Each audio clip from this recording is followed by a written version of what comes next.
જેમનો સહપરિવાર મળી સુંદર મજાનું આયોજન રાખી શુદ્ધ ભાવથી જેમણે જેમના દ્વારે પોતાના ધનનો સદુપયોગ કરી હરિગુરુ સંતોને તેડી ખરેખર એક અણમોલ સત્સંગનો યોગ રાખીને આપણને જે સત્સંગનો જે લાવો મળ્યો એ બદલ આ પરિવારને કોટી કોટી વાર વંદન. આજના આ યોગમાં હરિગુરુ સંતો વધાર્યા દૂર દૂરથી. ખરેખર ઠેઠ સાબરકોઠા સોમભાઈ મહારાજ, ચમનદાસ મહારાજ, રાણારામ મહારાજ ચિત્રોડા, ગીતાબા ધનાવાડા, વિજાબા મહારાજ કરજાપુરા, અર્જુન મહારાજ ડીસા, ધર્મીદાસ મહારાજ સણત, જણારામ મહારાજ ડીસા ધનાવાડા, વફારામ મહારાજ ભક્ત મંડળ ધનાવાડા, સાથે સાથે અહીંયા કુચાવાડા ભક્ત મંડળ, સુધિયા ભક્ત મંડળ, મેળા ભક્ત મંડળ, સોતવાડા, અહીંયા ઘણા એવા મહાપુરુષો વધાર્યા છે. એમના સગા સનેહી પણ સાથે છે. કુંવરથી અમારે ભક્તરાજ વધાર્યા છે. પોથાવાડા એવા અનંત મહાપુરુષો, સંત માતાઓ અને દોનાભાઈ મારે સોડાપુરથી એ પરિવાર ખૂબ સેવાના સુરવીર છે. ચિત્રોડાથી મારે નટુભાઈ. ખરેખર આજનો યોગ સુંદર મજાનો છે. વિશેષ વકવાડા પીરાભાઈ મહારાજ, આ તો મહારાજ કહી દઉં એવા લાગે છે. અહીંયા બિનમાળથી ઘણા એવા ઠેઠ જેગોલો વઢવાથી ઘણા એવા બેનુમાર વધારેલા છે. પોપટભાઈ ધનાવાડા, હા ધાનેરા, ખૂબ ખૂબ સુખિયા ભક્ત મંડળ, દરેકને મારા ખૂબ ભાવ ભર્યા જય ગુરુ મહારાજ. આજનો સુંદર યોગ મેળવ્યો. ભોજન અણમોલ લાવો. જીવનની અંદર માર્ગનો ભેદ સમજાયો છે કે જીવન જોબન રાજ ધન અવિચલ રહે ના કોઈ, जाएगा सत्संग में आधी घड़ी तो आ जीवन का फल हो. मनुष्य जीवनનો લાવો શું છે? અણમોલ અવસર આપણને પ્રાપ્ત થયો છે અને એમાંય કદાચ રામસિંહભાઈ સદગુરુ ભેટે તો સોનામાં સુગંધ. સોનામાં સુગંધ મને અનુભવ થયો છે. આ એટલે આપણા સાથે આ વાર્તાલાપ કરું છું. માટે જાગો સંતો જગાડે છે, વાત ખૂબ સાચી છે. આજના યુગમાં દરેક સંતોએ પોતાની અનુભવ ગુરુગમ વાણી આપણી સાથે પીરસી અને આપ અનુલક્ષી એને સમજણમાં લઈ અને એનો સાર જો સમજાય તો આ જીવન ધન્ય બની શકે છે. વારે વારે આવો અવસર મળવાનો નથી. અરે આવો રે અવસર ફરી નથી રે મળવાનો. આવો રે અવસર ફરી નથી રે મળવાનો. આવો રે અવસર ફરી નથી રે મળવાનો.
મહાન વાત મહાપુરુષે કરી છે કે મહાન મનુષ્ય અવતાર મળ્યો છે, વારે વારે આ મળવાનો નથી. અણમોલ જેની કિંમત ના કહી શકાય એવું માનવ તન મળ્યું. 5 ઇન્દ્રિયનું જ્ઞાન તમારે જેવી પ્રાપ્તિ કરવી એવું થઈ શકે છે. હરિગુરુ સંતો એવું કહે છે કે એ માનવ પશુ કી તો પનિયા બને, નરકા બને ના કાંઈ, પણ જો નર એસી કરણી કરે તો નરકા નારાયણ હોય. નરમાંથી નારાયણ થવાય છે. પણ કદાચ કોઈ સંતોનો આ શબ્દ તારા ઘટમાં ઉતરી જાય અને તારી સુરતા જો પરવીણ થઈ જાય તો આ વાત તને સમજાય. જ્યાં સુધી શ્રવણ મનન ને નિધ્યાસન, હા, જ્યાં સુધી તમારી સુરતા વિમુખ છે ત્યાં સુધી આ વાત પકડાય નહીં. હરિગુરુ સંતોની સેવા થકી પહેલા તો આ મહાન ધનની પ્રાપ્તિ થાય છે. એટલે સંતો કહે છે રામ રતન ધન પાયો ગુરુજી મને, રામ રતન ધન પાયો.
આજના યોગે સુંદર મજાનો સત્સંગ એવો ખરેખર પરાકાષ્ઠ ઉપર ચાલ્યો છે.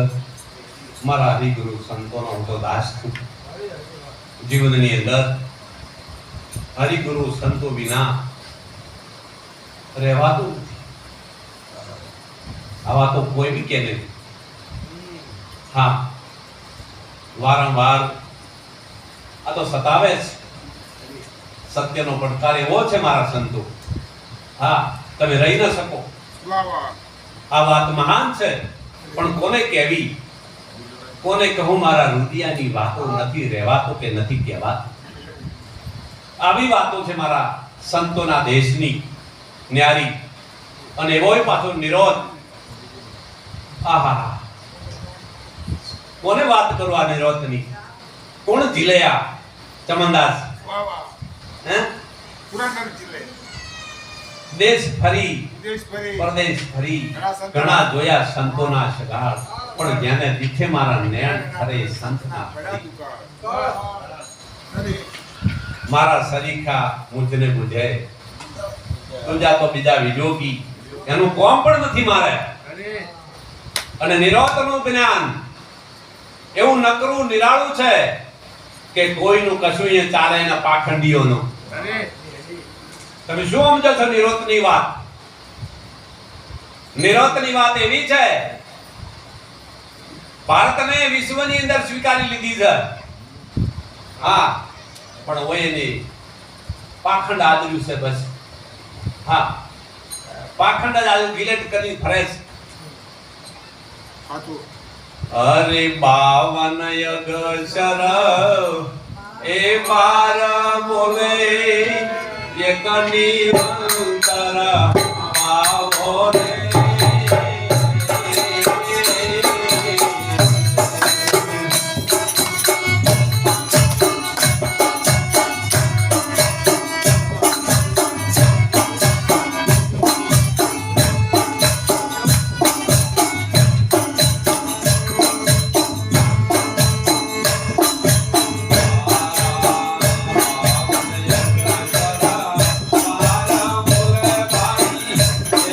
Yeah.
કોઈ જુદા હે પણ ક્યાં ભેદ પડ્યો છે કેટલે અટવાણા છો તમે એલા નિરોતે નિવડો કરી નાખ્યો કે નામ રૂપ ને ગુણ થી ન્યારું પદ છે આ કેવળ પદ સાચું પણ